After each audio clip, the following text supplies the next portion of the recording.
I'm sitting here with one of the most inspiring people that I have met, and I want you to meet her. Her name is Jennifer Rothschild. Hi, Jennifer. How are you? Hi, Kirk. Great. Thanks. I'm glad to be with you. So good to see you again. You know, I am doing this film about tragedy and finding God in the midst of it, and there's so many different types of tragedy, and I've just heard stories backstage here today about such horrific tragedy that I can't even wrap my mind around it, and would do anything I could to prevent it if it were in my power.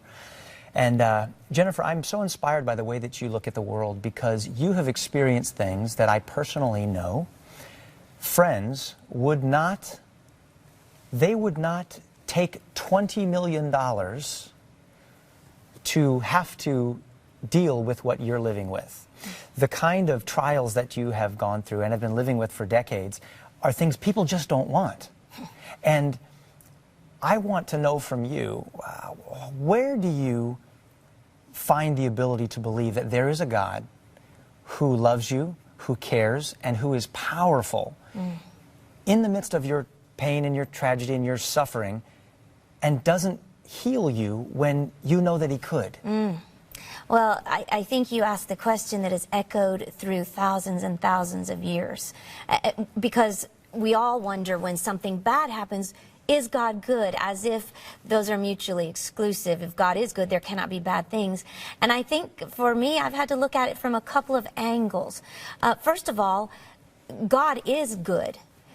Otherwise, he would not have granted us the liberty as human beings as he created us. And within that liberty, of course, we've been able to make some choices, and not all those choices are good. So it means we live in a society where there's going to be some bad stuff. And I believe in a very interesting way, that's an evidence of God's goodness. Because he could have been a dictator that just said, you're going to be one way, and that means there will never be anything but what I deem best.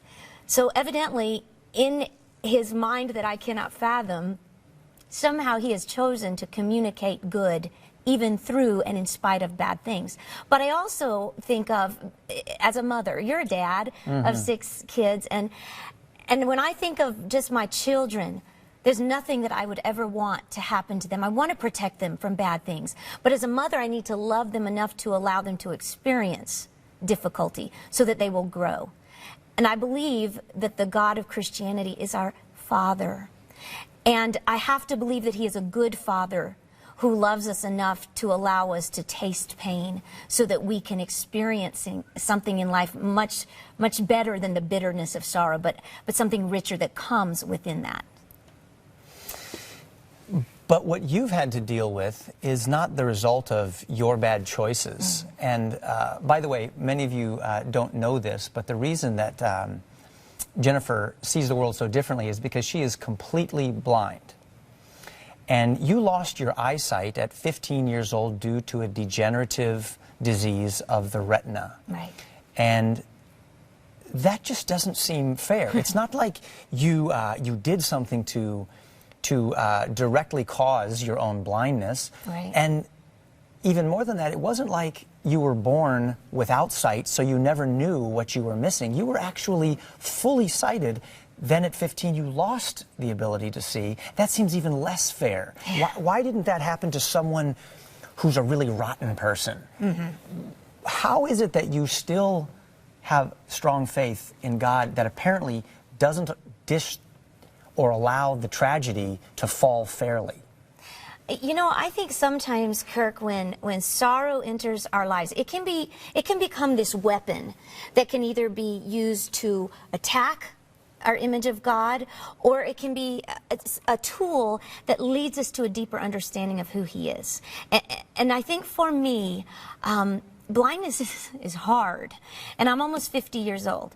So I have lived in total darkness now longer than I ever lived in physical sight.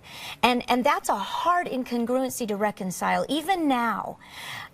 But I still lean toward recognizing that God is good, and I'm not convinced that he's fair, but I am convinced that he's just. And here's what I mean by that. God is, I believe, perfect in all his ways, even when his ways may not feel perfect to me. And I guess the best way I can explain this is I was at a movie theater many years ago, and of course I don't enjoy movie theaters because I can't see anything. But this particular day it was a kids movie, and so I had put within my diaper bag, because our son was very young at the time, a book on tape. That's how long ago this was. And as soon as the movie started, I put the earphone in my ear. And I had had this tape for many years, but I dreaded listening to it because I knew what it was going to be about. But once I started to play the tape, I listened to a story of a woman named Marilyn who had the same disease I have. And she described what it felt like to not be able to see her children's faces, to know that she wouldn't see her child walk down the aisle when he got married. And I could identify with everything she said until she got to a certain point, and I dreaded hearing her say it, because I knew I wouldn't be able to identify with it. Because she explained how one night she and her husband got down on their knees and they prayed that God would heal her eyes. And when she opened her eyes, she could see.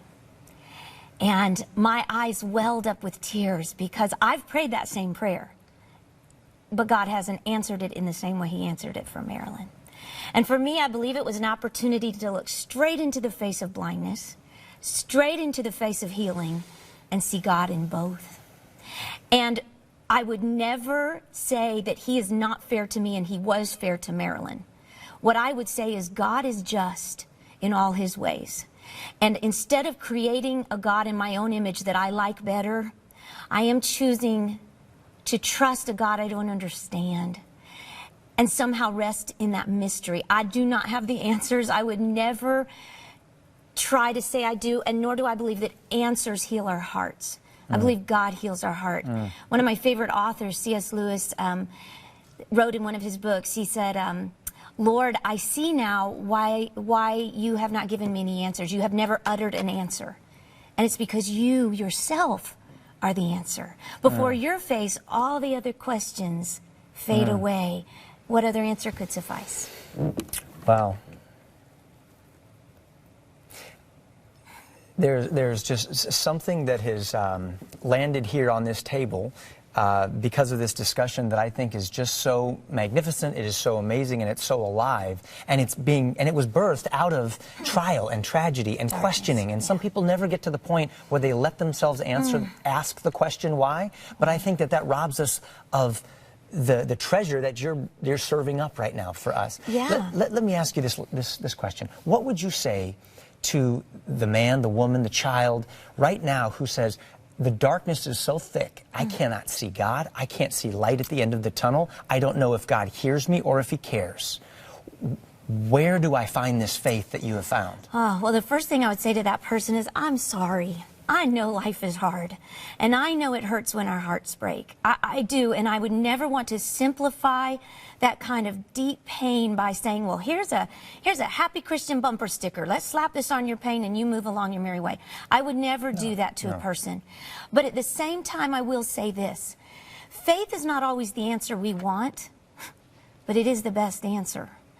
And having faith doesn't mean you have to have answers. In fact, what I recognize, because not only have I been blind since 15, Kirk, but in the last 3 or 4 years, I went through a severe depression where everything I had believed was dismantled, where I really looked in the face of blindness, in the face of healing, and I saw God there, but he wasn't the God I wanted, because he hadn't served me in the way I had hoped. And so that could have been an opportunity for bitterness. But in my quest for answers, I found God. I found a deeper intimacy with him, and it made the questions seem less important. And I believe that what satisfies us most in this life is not answers to our questions, not alleviation from our suffering, but a relationship with God that is better than the answer and that will carry us through that suffering. I would say to the person that's in that darkness, there is always a light in that darkness, because if you seek God, he is ready to be found. So open what little bit of eyesight you might have with your spiritual eyes and seek God, and you will be found by him. Wow. I am with you I've not experienced what you've experienced, but I believe with all my heart that faith is the lens through which we must look at the world, and it is the only lens through which we can understand the world, because there's so much that doesn't make sense.